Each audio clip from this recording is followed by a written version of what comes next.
Bismillahirrahmanirrahim. Students, my name is Ahmed Nadeem and I am your teacher for Statistics. Statistics Part 2 में chapter number 15 association हम start कर चुके हैं और पिछले लेक्चर में हमने कुछ इंट्रोडक्टरी टर्म्स को अंडरस्टैंड किया था। हमने ये देखा कि किस तरह कोरिलेशन और एसोसिएशन का डिफरेंस क्रिएट होता है और हम किस तरह इसको इंटरनली अंडरस्टैंड करते हैं। आज हम एसोसिएशन की कुछ नोटेशंस और कुछ बेसिक टर्मिनोलॉजीज को अंडरस्टैंड करेंगे। तो चलिए बोर्ड की तरफ चलते हैं और देखते हैं कि आज हम नोटेशंस में क्या पढ़ रहे हैं। सबसे पहले नोटेशंस के अंदर हम ये देखेंगे रिप्रेजेंटेशन ऑफ क्लासेस। देखिए पिछले लेक्चर में आपने क्लासेस को अंडरस्टैंड किया था, क्लास फ्रीक्वेंसी को अंडरस्टैंड किया था, ठीक है। आज हम ये देखने लगे हैं कि हम क्लासेस को किस तरह रिप्रेजेंट करेंगे। तो देखिए हम क्लासेस को रिप्रेजेंट करने के लिए लैटिन जो लेटर्स हैं ए, बी और सी एंड सो ऑन, ये सो ऑन लिखा गया क्योंकि अगर आपके पास 3 से ज्यादा क्लासेस हैं तो आगे भी हम जा सकते हैं। अगर 2 क्लासेस हैं तो ए और बी क्लासेस होंगी। इसी तरह जो ग्रीक लेटर्स हैं अल्फा, बीटा और गैमा, ये भी आपके नोटेशंस के अंदर ही आएगा, यानी हम उसको रिप्रेजेंट करेंगे, ठीक है जी।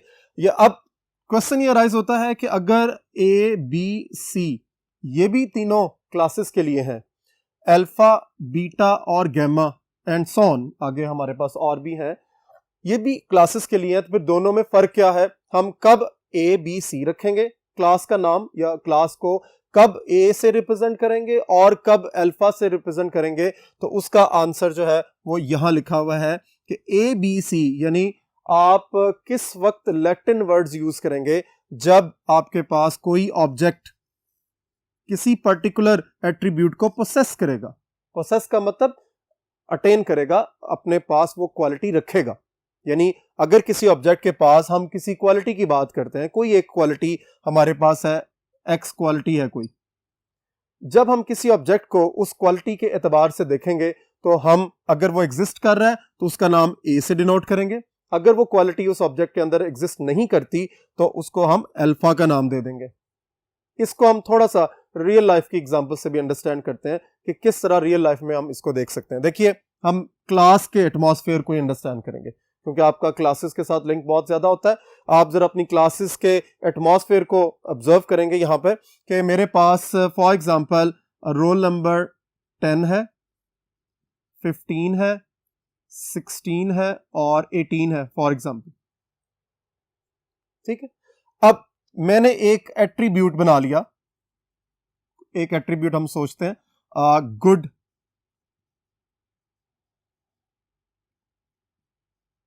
हैंड राइटिंग,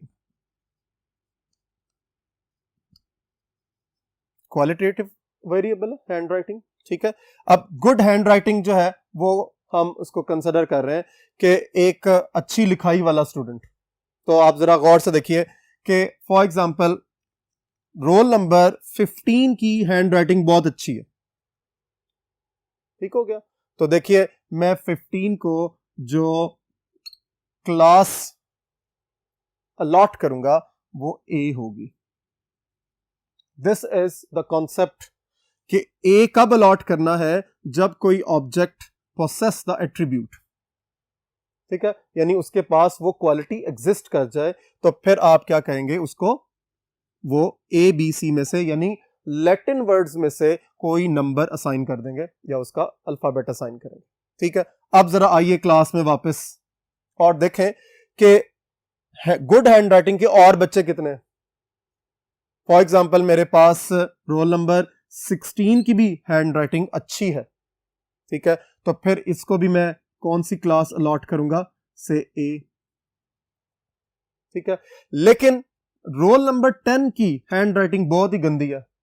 आपको अंदाजा है आपकी क्लास में बहुत से स्टूडेंट्स होते हैं उनकी हैंड राइटिंग बहुत अच्छी होती है और कुछ स्टूडेंट्स होते हैं उनकी हैंड राइटिंग बहुत ही गंदी होती है, यानी नॉट गुड हैंड राइटिंग। तो देखिए तो फिर मैं इसको क्या करूंगा, ए के अगेंस्ट इसको अल्फा रखा जाएगा। यह है वो कॉन्सेप्ट जो आपने यहां से अंडरस्टैंड करना है कि ए, बी, सी यानी लैटिन वर्ड कब असाइन किए जाएंगे, जब कोई particular object possess the attribute, वो क्वालिटी अपने अंदर रखेगा तो उसको ए, बी, सी में से कोई ना कोई अल्फाबेट असाइन किया जाएगा। और अगर कोई भी object do not possess the attribute, यानी उसमें वो क्वालिटी ना हो, तो फिर क्या करेंगे, उसको कौन सा अल्फाबेट असाइन करेंगे, वो कोई भी ग्रीक लेटर अल्फा असाइन कर दें। ठीक है जी। यानी अब आपने अंडरस्टैंड करना है प्रोसेस करना और प्रोसेस ना करने में क्या डिफरेंस है।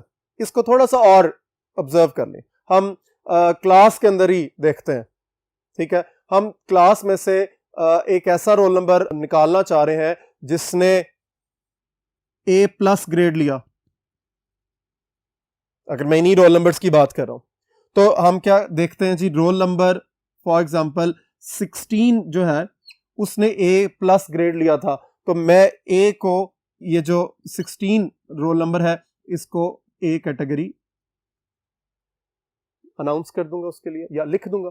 तो जिसने A+, अब ना 10 ने A+ लिया है, ना 15 ने लिया है, ना 18 ने लिया, यानी 10, 15 और 18 वो रोल नंबर्स थे जो do not possess the attribute. तो फिर इन तीनों के लिए कौन सा जो है वो अल्फाबेट होगा, कौन सी क्लासेस वो कहलाएंगी, वो अल्फा हो सकती है, वो बीटा हो सकती है, वो गैमा हो सकती है, एंड सो ऑन। ठीक है जी। सो प्रोसेसिंग और डू नॉट प्रोसेसिंग का डिफरेंस आपने अच्छे तरीके से अंडरस्टैंड करना है। अगर प्रोसेस कर रहा है तो लेटर्स ABC, अगर ऑब्जेक्ट कोई क्वालिटी, कोई एट्रीब्यूट प्रोसेस नहीं कर रहा, तो फिर आप जो है वो कौन से अल्फाबेट्स रखेंगे, अल्फा, बीटा और gamma and so on. Next board की तरफ चलते हैं और मजीद टर्मिनोलॉजीज को अंडरस्टैंड करते हैं। नेक्स्ट है हमारे पास पॉजिटिव एट्रीब्यूट्स। याद रखिए कि जो पॉजिटिव एट्रीब्यूट्स हैं वो आपके लैटिन वर्ड्स हैं, यानी जब भी हम A, B और C असाइन करते हैं किसी ऑब्जेक्ट को, तो इसका मतलब है कि वो पॉजिटिव एट्रीब्यूट्स हैं, पॉजिटिव एट्रीब्यूट्स। ठीक है, और इसी तरह जिन एट्रीब्यूट्स के पास ये पॉजिटिव होंगी लेटर्स, यानी आप ये अल्फाबेट्स देख लिए A, B और C, ये अल्फाबेट्स जिन एट्रीब्यूट्स को असाइन किए जाएंगे वो पॉजिटिव एट्रीब्यूट्स होंगे, और पॉजिटिव एट्रीब्यूट्स जिन क्लासेस में एग्जिस्ट करेंगे। ठीक है, तो हम ये कह सकते हैं द क्लासेस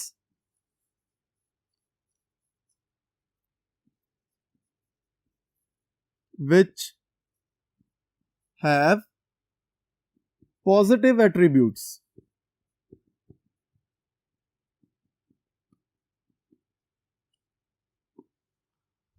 are called, कौन सी क्लासेस होंगे वो, पॉजिटिव क्लासेस। यानी ऐसी क्लासेस जिनके पास पॉजिटिव एट्रीब्यूट्स होंगे वो पॉजिटिव क्लासेस कहलाएंगी, और पॉजिटिव एट्रीब्यूट्स की जो आइडेंटिफिकेशन है या उनकी जो नोटेशन है वो A, B और C से होगी। ठीक है जी। यानी अब इसको लिंक करना है आपने कि अगर किसी पर्टिकुलर ऑब्जेक्ट के पास कोई एट्रीब्यूट है, प्रोसेस कर रहा है वो एट्रीब्यूट, तो उसको हम रिप्रेजेंट किससे करेंगे, A, B, C से, और उसी को हम फिर क्या कहेंगे, पॉजिटिव एट्रीब्यूट। ठीक है, और ये जो पॉजिटिव एट्रीब्यूट है जिस क्लास के अंदर एग्जिस्ट करेगा उस क्लास का नाम होगा पॉजिटिव क्लास। लिंक बड़ा इंपॉर्टेंट है, क्लियरली माइंड के अंदर रखना है। इसी चीज को मैं नेगेटिव क्लासेस के एस्पेक्ट में भी आपको आगे बताऊंगा। आगे देखिए जरा, नेगेटिव एट्रीब्यूट्स क्या होंगे, ऐसे एट्रीब्यूट्स जो रिप्रेजेंट हो रहे हैं किससे, अल्फा, बीटा और गैमा से, सोन। यानी अल्फा, बीटा से जो एट्रीब्यूट्स रिप्रेजेंट किए जा रहे हैं वो कौन से कहलाएंगे, नेगेटिव एट्रीब्यूट्स। ठीक है, अब जरा लिंक अप करो कि जिन क्लासेस में ये वाले एट्रीब्यूट्स एग्जिस्ट कर रहे होंगे वो क्लासेस कौन सी क्लासेस होंगी, वो होंगी नेगेटिव क्लासेस। सो हम ये कह सकते हैं क्या, the classes which have negative attributes, यानी ऐसी क्लासेस जिनके पास नेगेटिव एट्रीब्यूट्स हैं क्या कहलाएंगी, आर कॉल्ड, कौन सी क्लासेस, नेगेटिव क्लासेस। अब इसका भी लिंक बनाए, ठीक है, कि एक ऐसा ऑब्जेक्ट जो किसी पर्टिकुलर एट्रीब्यूट को पोसेस ना करे, उसकी रिप्रेजेंटेशन किससे होगी? अल्फा और बीटा से। यानी अल्फा बीटा वो करेक्टरिस्टिक्स हैं या वो उसकी रिप्रेजेंटेटिव आउटलुक्स हैं जो किसी भी ऑब्जेक्ट के एट्रीब्यूट को पोसेस ना करने की वजह से मिला, ठीक है। अब इसका मतलब ये हुआ कि जब हम अल्फा या बीटा किसी को रिप्रेजेंटेशन के लिए दे देते हैं तो फिर इसका मतलब है वो क्या कहलाएंगे? Negative attributes. यानी आप इसको इस तरह भी समझ सकते हैं कि किसी पर्टिकुलर ऑब्जेक्ट को अगर अल्फा मिला हुआ है तो इसका मतलब है कि वो नेगेटिव एट्रीब्यूट है, और अगर वो किसी पर्टिकुलर क्लास में एग्जिस्ट कर रहा है तो वो क्लास क्या कहलाएगी? Negative class. यहां से नेगेटिव क्लास कौन सी है? The class which have negative attribute. Negative attribute होगा तो नेगेटिव क्लास होगी। नेगेटिव एट्रीब्यूट कब होगा? जरा गौर करना है कि जब कोई पर्टिकुलर ऑब्जेक्ट कोई एट्रीब्यूट पोसेस ना करे, यानी ऑब्जेक्ट का किसी एट्रीब्यूट को पोसेस ना करना उसकी नेगेटिविटी ही कहलाएगी। सो क्लियरली माइंड के अंदर इस डिफरेंस को रखना है आपने। नेक्स्ट बोर्ड की तरफ चलते हैं और अपनी मजीद टर्म्स को अंडरस्टैंड करते हैं।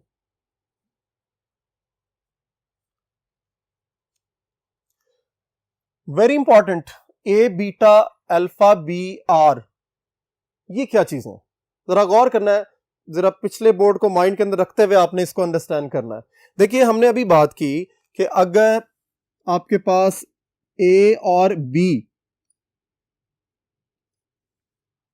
नोटेशंस आ जाती हैं, रिप्रेजेंटेशंस आ जाती हैं, इसका मतलब है you are talking about positive attributes, ठीक है। अगर आपके पास अल्फा और बीटा आ जाते हैं तो आपने कहा इसको नेगेटिव एट्रीब्यूट, ठीक है। यहां तक तो बात बिल्कुल क्लियर थी कि आपके पास ए बी है, अल्फा बीटा है, वेरी मच क्लियर। यानी एक पॉजिटिव एट्रीब्यूट है, एक आपके पास क्या है? नेगेटिव एट्रीब्यूट है। तो फिर इसको क्या कहेंगे? ए बीटा, इसको कहेंगे कॉन्ट्रेरी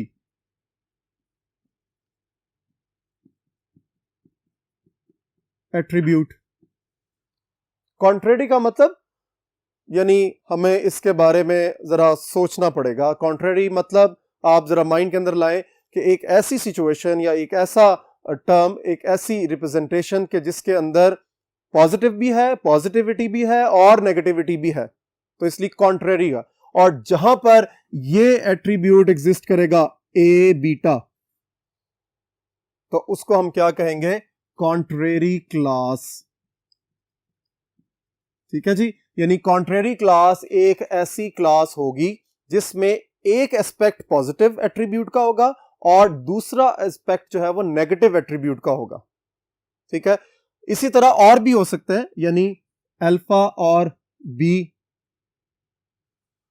अल्फा नेगेटिव एट्रीब्यूट है, बी पॉजिटिव एट्रीब्यूट है, लेकिन जब दोनों इकट्ठे एक ही क्लास के अंदर जाएंगे तो उसको हम क्या कहेंगे? Contrary class.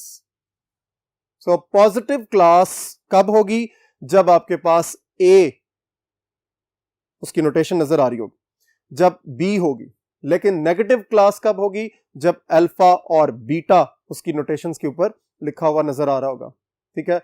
इसी तरह जब आपके पास एक पॉजिटिव और एक नेगेटिव एट्रीब्यूट की रिप्रेजेंटेशन नजर आ रही है तो फिर ऐसी क्लास को हम क्या कहेंगे? Contrary class. वेरी इंपॉर्टेंट, ये सारी टर्म्स जो है वो आपकी कैलकुलेशन में बड़ी हेल्प करने वाली है, ठीक है। इंशाल्लाह एक दो लेक्चर्स के बाद हम कैलकुलेशन स्टार्ट करेंगे तो उसमें ये सारी बातें क्लियर आपके माइंड के अंदर होंगी तो आपको कॉन्सेप्ट क्लियर होगा, अदरवाइज बहुत मुश्किल हो जाएगी। सो आपको बिल्कुल अच्छे तरीके से इनको अंडरस्टैंड करना है। अल्फा बीटा कब होगा, ए बी कब होगी नोटेशंस या रिप्रेजेंटेशन, और अल्फा बी या ए बीटा, इनमें क्या फर्क है, ठीक है जी। नेक्स्ट हमारे पास है ऑर्डर ऑफ क्लासेस। ऑब्वियसली कोई पर्टिकुलर इंफॉर्मेशन है, उसमें क्लासेस बनी हुई है, हमने पढ़ लिया है कि क्लासेस क्या है, क्लास फ्रीक्वेंसी क्या है, ये हमने अंडरस्टैंड कर लिया। इसी तरह पॉजिटिव क्लासेस क्या है, नेगेटिव क्लासेस क्या है, ये भी हमने अंडरस्टैंड कर लिया। अब है कि ऑर्डर ऑफ द क्लास, यानी किसी पर्टिकुलर क्लास का ऑर्डर क्या है, तो वो क्या है जी, the number of attribute specifying a class, किसी पर्टिकुलर क्लास में जितने एट्रीब्यूट प्रोसेस हो रहे हैं, नजर आ रहे हैं हमें क्लियरली, उसको हम क्या कहेंगे, ऑर्डर ऑफ द क्लास। और अगर एग्जांपल है कि अगर किसी क्लास में एक ही एट्रीब्यूट है तो वो क्लास का ऑर्डर 1 है। अगर आपके पास फॉर एग्जांपल 2 एट्रीब्यूट्स हैं किसी पर्टिकुलर क्लास के अंदर, 2 एट्रीब्यूट्स, तो उसका ऑर्डर क्या होगा, ऑर्डर ऑफ क्लास इज 2। सो अगर मैं ये कहूं कि एक पर्टिकुलर क्लास जो मेरे पास नजर आ रही मुझे सामने, इसका ऑर्डर 3 है, तो फौरन आपके माइंड के अंदर आ जाना चाहिए कि उस पर्टिकुलर क्लास के अंदर एट्रीब्यूट्स की तादाद जो है, या वो जो रिप्रेजेंटेशन हो रही है, वो 3 एट्रीब्यूट्स हैं। सो 1 एट्रीब्यूट ऑर्डर 1, 2 एट्रीब्यूट्स ऑर्डर 2, और अगर 3 एट्रीब्यूट्स हैं तो ऑर्डर 3, एंड सो ऑन, ये सिलसिला आगे की तरफ चलता रहेगा। वापस चलते हैं बोर्ड नंबर 1 की तरफ और अपने कॉन्सेप्ट्स को कंप्लीशन की तरफ लेके चलते हैं। नेक्स्ट हमारे पास है the total number of observations. कुछ देर पहले हमने जो स्टडी किया है कि आपके पास एट्रीब्यूट्स हो, आपके पास क्लास हो, क्लास फ्रीक्वेंसीज हो, तो उसको किस तरह रिप्रेजेंट करना है। अब हम नोटेशन की तरफ जा रहे हैं टोटल नंबर ऑफ ऑब्जर्वेशंस की। टोटल नंबर ऑफ ऑब्जर्वेशंस की जो नोटेशन है वो स्मॉल एन है, स्मॉल एन से उसको रिप्रेजेंट करेंगे, और उसको जो टेक्निकल नाम है उसका वो है frequency of class of order 0। यानी अगर किसी पर्टिकुलर क्लास का ऑर्डर 0 हो तो उसकी फ्रीक्वेंसी को हम किससे डिनोट करेंगे, n से। याद रखिए कि जब आप थ्योरेटिकल पोर्शन को जो टीचर ने डिस्कस किया है अच्छे तरीके से सुनेंगे तो आपके MCQs भी साथ साथ तैयार होते चले जाएंगे। सो वेरी केयरफुली आपने ये याद रखना है कि frequency of order of class of order 0 is n, और n को एक्चुअली हम क्या कहते हैं, the total number of observations. यानी किसी पर्टिकुलर सिचुएशन में जो आपके पास पॉपुलेशन के टोटल नंबर्स हैं उसको स्मॉल n से रिप्रेजेंट करेंगे, नंबर 1। और उसके बाद वो जो नंबर n है उसको हम टेक्निकली क्या कहेंगे, the frequency of class of order 0। यानी ऑर्डर 0 का मतलब क्या है कि उसके अंदर एट्रीब्यूट्स एग्जिस्ट नहीं कर रहे। यानी जनरल पॉपुलेशन है, आपके पास पॉपुलेशन के अंदर किसी किस्म का कोई भी जो फर्दर डिस्ट्रीब्यूशन का कॉन्सेप्ट है वो इन्वॉल्व नहीं है, ठीक है। सो ऑर्डर 0 होगा तो उसकी फ्रीक्वेंसी n होगी। ये बड़ा इंपॉर्टेंट MCQ है आपका। उसके बाद क्या है, अगर हम एक एट्रीब्यूट को, यानी अब हम स्टेप बाय स्टेप आगे की तरफ मूव कर रहे हैं कि अगर आपके पास कोई भी एट्रीब्यूट नहीं है किसी पर्टिकुलर पॉपुलेशन के मेंबर्स के अंदर, या किसी पॉपुलेशन को हमने डिवाइड नहीं किया हुआ किसी कैटेगरी के अंदर, तो फिर वो ऑर्डर 0 कहलाएगा, और ऑर्डर 0 के लिए जो फ्रीक्वेंसी है वो क्या है, n है।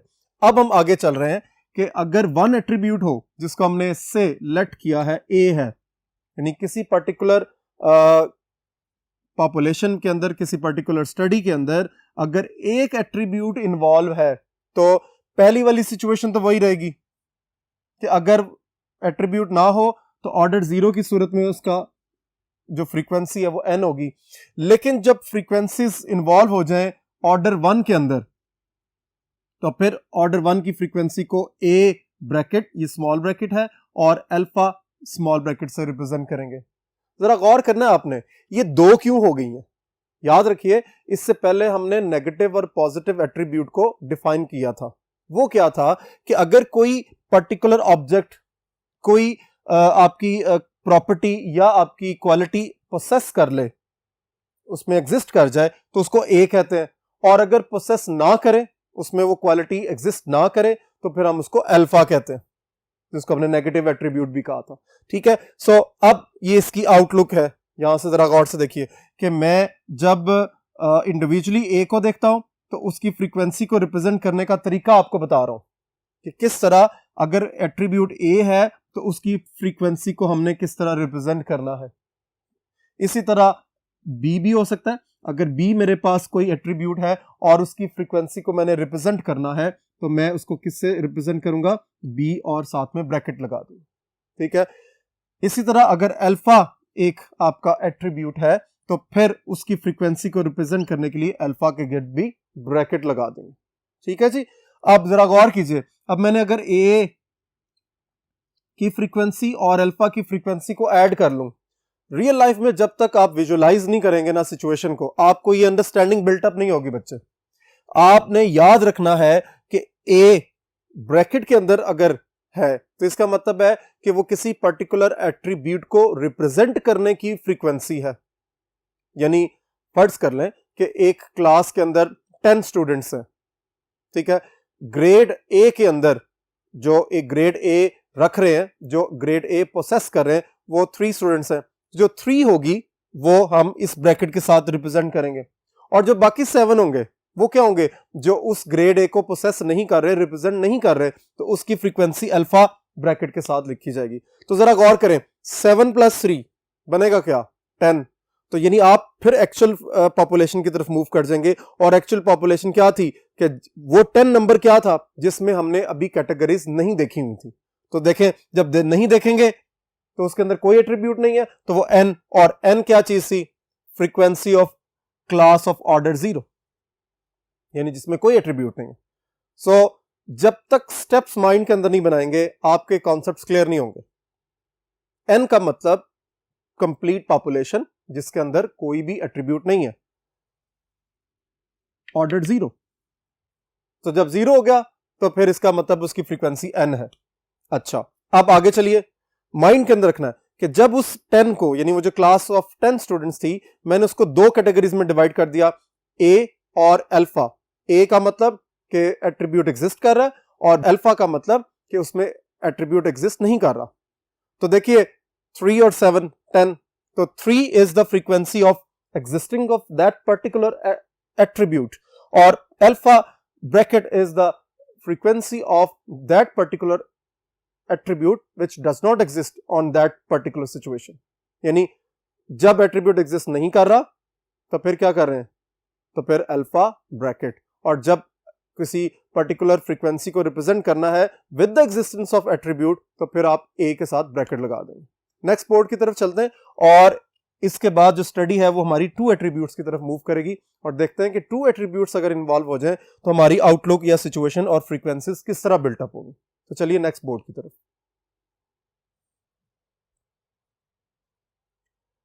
नेक्स्ट है हमारे पास, in the study of attributes A and B, यानी 2 एट्रीब्यूट्स अगर इन्वॉल्व हो गए तो फिर ऑब्जर्व फ्रीक्वेंसीज की आउटलुक क्या बनेगी। ये जरा माइंड के अंदर रखना है कि ए और बी का मतलब ये है कि हमारे पास 2 एट्रीब्यूट्स एग्जिस्ट कर रहे हैं। इससे पहले हमने क्या पढ़ा था कि जब एक एट्रीब्यूट हो तो फिर सिचुएशन क्या बनती है, और जब हमारे पास 2 एट्रीब्यूट्स हो तो फिर सिचुएशन क्या बनेगी। तो जरा गौर से देखिए कि ए आपके पास एक एट्रीब्यूट है जिसकी एग्जिस्टेंस को ए से रिप्रेजेंट किया गया, और जिसकी नॉन एग्जिस्टेंस को हमने अल्फा से रिप्रेजेंट कर लिया।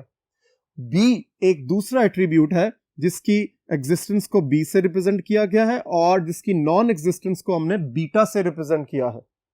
ठीक है, अब इसको इस तरह अंडरस्टैंड आप कर सकते हैं। फॉर एग्जांपल मैं एक एट्रीब्यूट बना लेता हूं एजुकेशन लेवल, एजुकेशन लेवल, ठीक है। उसमें मैं मास्टर्स और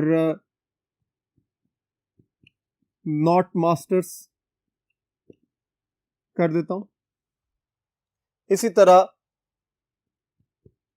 इकोनॉमिक कंडीशन को डिफाइन कर लेते हैं, रिच एंड पुअर। तो देखिए गौर कीजिए कि एजुकेशन लेवल एग्जिस्ट कर रहा है। अगर हम मास्टर्स को देख रहे हैं तो मास्टर्स के लिए ए हो जाएगा और नॉट मास्टर्स के लिए अल्फा हो जाएगा। ये एक्चुअली बात यहां पर एक्सप्लेन की जा रही है। एग्जिस्टेंस यानी हम ये देख रहे हैं कि हमारी पॉपुलेशन में मास्टर्स डिग्री होल्डर कितने स्टूडेंट्स हैं, तो मास्टर्स को ए कह देंगे और नॉट मास्टर्स को अल्फा कह देंगे अकॉर्डिंग टू दिस सिचुएशन। ठीक है, उसके बाद देखिए इकोनॉमिक कंडीशन। अब हम दूसरा एट्रीब्यूट डिफाइन कर रहे हैं, यानी 2 एट्रीब्यूट्स हैं हमारे पास, एक है एजुकेशन लेवल और दूसरा एट्रीब्यूट है इकोनॉमिक कंडीशन। तो इकोनॉमिक कंडीशन के अंदर हमने फिर फर्दर हम देख रहे हैं रिच पर्सन्स को, रिच पीपल को हम आइडेंटिफाई करने की कोशिश कर रहे हैं। तो फिर ये रिच के लिए हमने बी रख दिया, और जो रिच नहीं, ऑब्वियसली जो पुअर वाली कंडीशन है वो यही रिप्रेजेंट कर रही है ना, कि जो रिच नहीं है, यानी हम ये भी कह सकते हैं पुअर की जगह पर अगर मैं यहां पर लिख दूं नॉट रिच, तो अंडरस्टैंड तो हो जाएगा कि रिच अगर बी है तो नॉट रिच को हम बीटा रिप्रेजेंट करेंगे। ये बात हम पहले पढ़ चुके हैं पॉजिटिव एट्रीब्यूट और नेगेटिव एट्रीब्यूट्स के कॉन्टेक्स्ट में। इसी तरह हमने उसकी नोटेशंस के अंदर भी लेक्चर के स्टार्ट में भी ये चीज पढ़ी थी कि ए बी जो है वो एग्जिस्टेंस को शो करेगा और अल्फा बीटा उसकी एग्जिस्टेंस को शो नहीं करेगा। ठीक है जी। तो इसी तरह यहां पे कि बी अगर रिचनेस को शो कर रहा है तो बीटा का मतलब है कि वो रिचनेस को शो नहीं कर रहा। सो यही बात यहां पर भी आपको बताई गई है कि अगर मेरे पास दो एट्रीब्यूट्स हैं तो किस तरह उनकी क्लासेस हम जनरेट कर रहे हैं, किस तरह हम उनको सब कैटेगराइज कर रहे हैं। ठीक है, कोई एट्रीब्यूट है, उसकी एग्जिस्टेंस बी है, उसकी एग्जिस्टेंस ना हो एट्रीब्यूट की तो बीटा, और इसी तरह ए और अल्फा डिफाइन हो जाएंगे। अब फर्दर जरा इसको देखें तो हम फ्रीक्वेंसीज की तरफ अगर मूव करें तो फ्रीक्वेंसीज में क्या है कि अगर किसी पर्टिकुलर एट्रीब्यूट की एग्जिस्टेंस ए है तो उसकी फ्रीक्वेंसी क्या होगी, ए ब्रैकेट, जो इससे पहले मैंने आपको बताई है। पिछले बोर्ड पे हमने ये चीज क्लियर की है कि अगर किसी पर्टिकुलर एट्रीब्यूट की फ्रीक्वेंसी को आपने रिप्रेजेंट करना है तो आपने ब्रैकेट में रिप्रेजेंट करना है उसको। ठीक है, अगर अल्फा की फ्रीक्वेंसी, टोटल फ्रीक्वेंसी को मैंने बताना है तो वो क्या होगी, अल्फा ब्रैकेट। अब जरा आ जाइए दूसरे एट्रीब्यूट की तरफ। दूसरा एट्रीब्यूट क्या कह रहा है कि उसमें भी दो कैटेगरीज हैं, बी और बीटा। तो बीटा की जो टोटल है वो बीटा ब्रैकेट के साथ, इसी तरह बी का टोटल जो है वो बी ब्रैकेट के साथ रिप्रेजेंट होगा। सो याद रखना है कि जब भी एट्रीब्यूट्स की पर्टिकुलर फ्रीक्वेंसी को रिप्रेजेंट करना है तो ब्रैकेट्स में आएगा। ठीक है जी। अब जरा इनके टेबल की इनसाइड फ्रीक्वेंसीज को जरा देखें, वो क्या होंगी। आपने जरा कंप्लीट करना इसको कि अगर किसी पर्टिकुलर सिचुएशन में एक एट्रीब्यूट ए एग्जिस्ट कर रहा है और उसी के साथ बी भी है तो हम उसको क्या लिखेंगे, A B. This is called positive class. क्यों पॉजिटिव क्लास क्यों है, क्योंकि इसके अंदर ए भी है बी भी है। ठीक है जी। अब आगे चलिए, ए बीटा ये कॉन्ट्रेरी क्लास है। साथ साथ एमसीक्यूज चल रहे हैं आपके, वेरी मच क्लियर कि आपके एमसीक्यूज इसी पर्टिकुलर डिस्कशन के अंदर है। इसीलिए कहा जाता है कि किसी चैप्टर का इंट्रोडक्शन जो है उसके फर्स्ट 2-3 लेक्चर्स जो है बहुत इंपॉर्टेंट होते हैं आपके एमसीक्यूज के कॉन्सेप्ट्स के लिए। सो ये सारे एमसीक्यूज चल रहे हैं कि कॉन्ट्रेरी क्लास कौन सी है, पॉजिटिव क्लास कौन सी है, नेगेटिव क्लास कौन सी है। सो जरा देखिए यहां पे। उसके बाद मैं नेक्स्ट अल्फा के साथ अगर बी को लिखूं तो क्या लिखा जाएगा, अल्फा बी। ये भी एक कॉन्ट्रेरी क्लास है। क्यों, क्योंकि उसके अंदर एक नेगेटिव एट्रीब्यूट है, एक पॉजिटिव एट्रीब्यूट है। आगे चलिए, अल्फा और बीटा। ठीक है, ये पॉजिटिव क्लास है क्योंकि दोनों ही पॉजिटिव एट्रीब्यूट्स हैं। ये नेगेटिव क्लास है। क्यों, क्योंकि इसके अंदर अल्फा और बीटा दोनों ही नेगेटिव एट्रीब्यूट्स रिप्रेजेंट हो रहे हैं। और जब मैंने इसकी फ्रीक्वेंसीज को रिप्रेजेंट करना है तो देखें क्या होगा, मैं यहां पर ब्रैकेट्स लगा दूंगा, और ब्रैकेट्स लगाने का मतलब क्या होगा, these are the frequencies of these particular classes. ठीक है, यानी मैं ये कह सकता हूं अगर किसी जगह पर ए बी के साथ ब्रैकेट लिखी हुई है तो मैं ये कहूंगा कि this is the frequency of positive class in which 2 attributes are given. This is the frequency of contrary class. Contrary class इसलिए क्योंकि इसके अंदर एक पॉजिटिव एट्रीब्यूट है और इसके अंदर एक नेगेटिव है, यानी एक ऐसी फ्रीक्वेंसी, ये जो फ्रीक्वेंसी है इसके अंदर जो ऑब्जर्वेशंस एग्जिस्ट कर रही हैं उनमें 2 तरह के एट्रीब्यूट्स एग्जिस्ट कर रहे हैं। कौन कौन से, ए और बीटा। ठीक है, इसी तरह यहां पर भी अल्फा बी का मतलब है कि अल्फा एक नेगेटिव एट्रीब्यूट है, बी एक पॉजिटिव एट्रीब्यूट है, और इनकी ब्रैकेट ये बता रही है कि यहां पर जो नंबर लिखा हुआ है ये वो फ्रीक्वेंसी है जिसमें अल्फा और बी दोनों एट्रीब्यूट्स इकट्ठे होकर आए, यानी ये कॉन्ट्रेरी क्लास है। और ये है एक नेगेटिव एट्रीब्यूटल क्लास कि जिसमें अल्फा और बीटा दोनों के कैरेक्टरिस्टिक्स इन्वॉल्व है और उसकी फ्रीक्वेंसी है। सो फ्रीक्वेंसी के लिए आपने याद रखना है कि ब्रैकेट का कॉन्सेप्ट इन्वॉल्व किया जाता है। सो इनसाइड भी आपके पास क्लासेस हैं, उनकी फ्रीक्वेंसीज हैं, और आउटसाइड भी आपके पास फ्रीक्वेंसीज है। ए ब्रैकेट का मतलब है ए एट्रीब्यूट की टोटल फ्रीक्वेंसी। अल्फा ब्रैकेट का मतलब क्या है कि अल्फा एट्रीब्यूट की टोटल फ्रीक्वेंसी, ठीक है। यानी किसी पर्टिकुलर एट्रीब्यूट को रिप्रेजेंट करने के लिए हम टेबल के बाहर यहां पर फ्रीक्वेंसी लिखते हैं, ठीक है जी। अब आ जाइए एन। एन क्या चीज है? देखिए वही बात जो अभी पिछले बोर्ड पर भी बताई थी आपको कि एन क्या है? Total number of observations. यानी किसी पर्टिकुलर सेट ऑफ इंफॉर्मेशन को जब आपने रिप्रेजेंट करना है टेबल के अंदर, तो आप एट्रीब्यूट्स की फॉर्म के अंदर उसको एन से रिप्रेजेंट करेंगे, ठीक है। सो एन का मतलब यह है कि एक पर्टिकुलर सेट ऑफ इंफॉर्मेशन में जिसमें एट्रीब्यूट्स अवेलेबल हैं, उसकी जो टोटल फ्रीक्वेंसी है वो एन है। और इंडिविजुअल फ्रीक्वेंसीज को जब आप देखेंगे तो ए के एतबार से क्या होगा? A bracket. बी अल्फा के एतबार से क्या होगा? Alpha bracket. इसी तरह बी के एतबार से बी ब्रैकेट, और बीटा के एतबार से बीटा ब्रैकेट, ठीक है जी। सो आपने इस चीज को बिल्कुल क्लियरली माइंड के अंदर रखना है। सो ये सारी की सारी फ्रीक्वेंसीज को प्रेजेंट करने के लिए एक टेबुलर अरेंजमेंट है। अब आप चलिए फ्रीक्वेंसी ऑफ ऑर्डर 1 को अगर आप देखें, फ्रीक्वेंसी ऑफ ऑर्डर 1 का क्या मतलब था कि आपके पास ऐसी क्लास जिसके अंदर एक एट्रीब्यूट इन्वॉल्व हो, यानी ऐसी फ्रीक्वेंसीज जिसमें एक एट्रीब्यूट चल रहा है। तो वो क्या है? जरा गौर से देखिए इस टेबल को। तो वो क्या है? मैं थोड़ा सा इसको टिल्ट करता हूं, वहां से आपको अंदाजा हो जाएगा। तो ऑर्डर 1 में देखिए क्या होगा जी, आपका ए ये फ्रीक्वेंसी है, इसी तरह बी ये भी आप ऑर्डर 1 की फ्रीक्वेंसी है, इसी तरह अल्फा और बीटा। ये जब चार फ्रीक्वेंसीज को आप रिप्रेजेंट करेंगे, these would be considered as frequency of order 1। क्यों? क्योंकि उसके अंदर एक एट्रीब्यूट है। अब चलिए फ्रीक्वेंसीज ऑफ ऑर्डर 2। ऑर्डर 2 का मतलब है कि जिसमें दो एट्रीब्यूट्स आ रहे हैं। हम इस पर्टिकुलर स्टेटमेंट की तरफ नहीं जा रहे कि वो कौन से हैं, वो पॉजिटिव है या नेगेटिव है। हम ये बात कर रहे हैं कि दो एट्रीब्यूट्स जब किसी फ्रीक्वेंसी के अंदर इन्वॉल्व हो जाते हैं तो वो क्या कहलाती है? ऑर्डर 2। तो ऑर्डर 2 जरा इसको देखिए टेबल को, और इसमें आपको नजर आ रही होंगी कि ऑर्डर 2 की फ्रीक्वेंसीज कौन सी है। मैं यहां लिख देता हूं ए बी, इसी तरह ए बीटा, उसके बाद अल्फा बी और अल्फा बीटा, ठीक है जी। यानी आपने माइंड के अंदर ये रखना है कि जब ऑर्डर 2 होगा तो दो एट्रीब्यूट्स होंगे, और जहां जहां दो एट्रीब्यूट्स होंगे और उसके गिर्द ब्रैकेट लगी होगी तो वो उसकी फ्रीक्वेंसी कहलाएगी। A B, A beta, alpha B, alpha beta, ठीक है जी। होप आज का लेक्चर आपको अच्छे तरीके से क्लियर हो गया होगा। एसोसिएशन की ये जो आज हमने टर्म्स अंडरस्टैंड की हैं बहुत इंपॉर्टेंट है, एमसीक्यूज के पॉइंट ऑफ व्यू से और शॉर्ट क्वेश्चन के पॉइंट ऑफ व्यू से। अपना और अपनी फैमिली का बहुत ज्यादा ख्याल रखें और इन टर्म्स को अच्छे तरीके से रिवाइज करें ताकि आप आने वाले लेक्चर्स में एसोसिएशन के कॉन्सेप्ट्स को और अच्छे तरीके से अंडरस्टैंड कर सकें। अल्लाह हाफिज।